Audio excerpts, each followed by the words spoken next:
we said South East Radio will get behind these team of girls, and I hope that the Wexford support come out. There's good support today, but there's a lot more people should get out and support this wonderful bunch of girls who scored a goal early after 31 seconds. Murph, who was just I can't say enough about her, but they responded then and got a goal, and the penalty settled us again. It was nervy there for a while once they got back. Yeah, no, and it was, and look at as in you think you hit the nail on the head when you said this wonderful team, because these are just fantastic girls, and as in I suppose the big thing that we were searching for come championship was consistency, and by God have they given us a level of consistency in performance as well. So like we expected nothing less than a battle from Roscommon today. You know, they've beaten us in the league final. You know, they've improved since then, but in fairness, our girls hit the ground running and they didn't take their foot off the gas. And I suppose one of the big things we talked about was just that finding a way. So if they came back, we did against Tyrone a little bit. Yeah, I think the last 2 days now we've really kind of maybe gone up through the gears in performance, and just delighted with them and delighted for the girls, because like they work so hard, they put in such a huge effort, that it's just fantastic to see it appear. I see it every week in training, but it's brilliant to see it appear on game day, and especially on the big days.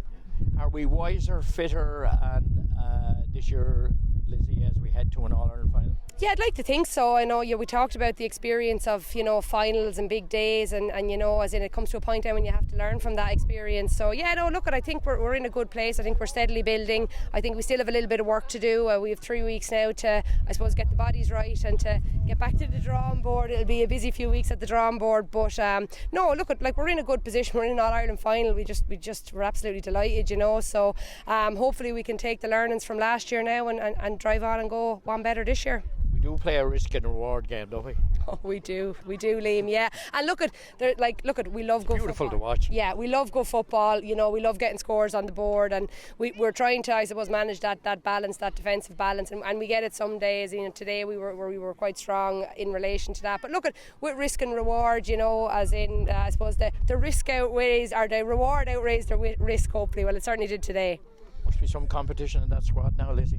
Oh, Liam, I tell you now, as in we have sleepless nights. Oh, I have plenty of sleepless nights, wouldn't you know by the look of me, as in I don't think I've slept for the last 3 months properly, but look at it's the headache that we've wanted, and we've set, I suppose we've thrown everything at these girls, and we've asked them to respond and react, and it's all credit to them, you know what I mean, and like we have a really difficult task now over the next 3 weeks, because I'm telling you there's plenty vying, and there'll be plenty putting their hand up for the 31st of July. 14 goals scored in the last 3 games.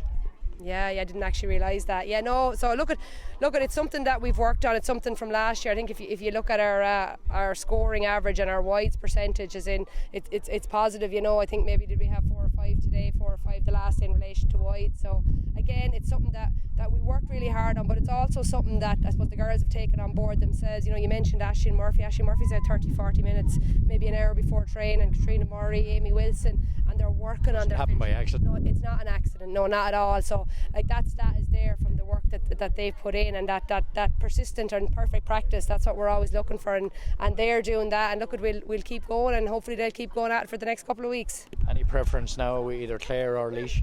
No, I've no preference. Delighted to be there. Yeah, just absolutely. And look, we'll enjoy tonight. We'll enjoy getting there. We'll enjoy today. These days don't come around very often. I know that we're talking now, and we were talking last year as well. But I mean, I'm involved in Wexford ladies football for bones of 25 years, and I think was one All-Ireland semi-final that I was involved in. So these days are there to be enjoyed and there to be celebrated, and we've got to spend time on the field here with our family and our friends, and I'm delighted for the players, and then it'll be down to business then again from next week on. That's when the hard work will start again. Yeah, absolutely. We just reset and go again, and whoever we're playing, we'll look forward to heading to Croker on the 31st of July. Absolutely, looking forward to it already. Well done, Lizzy, and your management team deserve mention, all of you, because it's a collective effort, and that was visible to anybody here today, and I think all 40 of you or whatever deserve a mention. 100%. Look at us in John Nolan as joint manager, Ciara Scallon, Benny McCabe, huge experience in ladies football, dumped the other one, the goal. And look at we've Aileen Ryan, who's looking after our admin and our stats, and there's a number of the girls who had been involved in the squad, and coming in as Laura Brune, and Katie White, who's recovering from an injury from last year, working with Warman warming up the subs. So we've so many brilliant people, our physio team of Ivan and Donal, just as in games have been coming back to back. So, and on top of that, I suppose I'd really like to mention our county board as well, and I suppose our clubs for the support that we've got, because a lot of people mentioned Kildare to me, and they were playing like league competitions during the Leinster Championship. We've got the full backing of our fixtures committee with Mick O'Neill and Anne Doyle there, and again the support from the clubs are hugely appreciated, because without that I genuinely don't feel that we would be in the position that we're in. And I suppose it's a big thank you from us to them. I know it's hard going, and there's a number of girls from, a lot of clubs have a lot of girls involved, and it makes it very, very difficult maybe for the club scene, but hugely supportive. And again, look at as in our brilliant sponsors, Zurich, as in Colin and Sarah, they popped up to us during the week as well. So, just thanks a million to Zurich for their support. Again, fantastic sponsors and totally invested in the group, and as in Sarah is I think one of our number one supporters, Colin's daughter, so we're delighted to I suppose have them on board and thank them for the support that they've given us as well. Well, on behalf of everybody in Wexford, and particularly South East Radio, I want to thank you for the wonderful entertainment you've given us this year, and it's not finished, and we'll be catching up with you in the next couple of weeks. But well done today, Lizzy, to you and everyone else. Brilliant, thank you, and thanks so much for the support, Liam, from you and all at South East Radio.